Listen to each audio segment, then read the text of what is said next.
Pinayagan na ng lokal na pamahalaan ng Kuching ang mga coffee shops at kainan sa lugar na tumanggap ng dining customers sa kondisyon na susundin nila ang itinakdang social distancing rules. Narito ang ulat ni Jericho Alcalde. Bilang bahagi ng bagong social distancing guidelines sa ilalim ng Conditional Movement Control Order ng Malaysia, unti-unti nang nagbubukas ang mga negosyo, partikular na ang mga coffee shops at mga kainan na ngayon ay maaari nang tumanggap ng dine-in customers.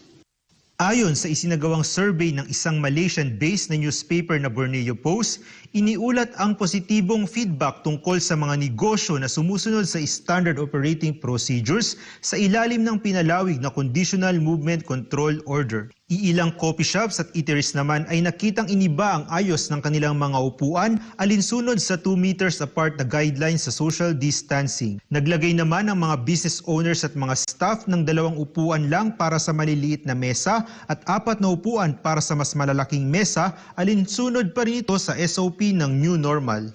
Samantala, hinikayat naman ng publiko na isumbong sa otoridad ang alinmang business premises na bigong makasunod sa SOP sa ilalim ng CMCO. Matatandaan na inanunsyo ni Malaysian Prime Minister Muhyiddin Yassin noong nakaraang linggo ang extension ng CMCO ng 4 pang linggo hanggang sa Hunyo 9 bilang rekomendasyon na rin ng Health Ministry at ng National Security Council. Isang Singapore-based research agency naman ang naglagay sa Malaysia sa ika-4 na pwesto mula sa 105 bansa sa usapin ng people satisfaction sa pagsisikap ng gobyerno na malabanan ng COVID-19 habang unti-unting inihahanda ng bansa ang pag-alis sa lockdown restrictions at makakabalik na ang Malaysia sa normal na buhay. Lapuran dari para Sarawak, ini Jericho Alcalde, SMNI News, Malaysia.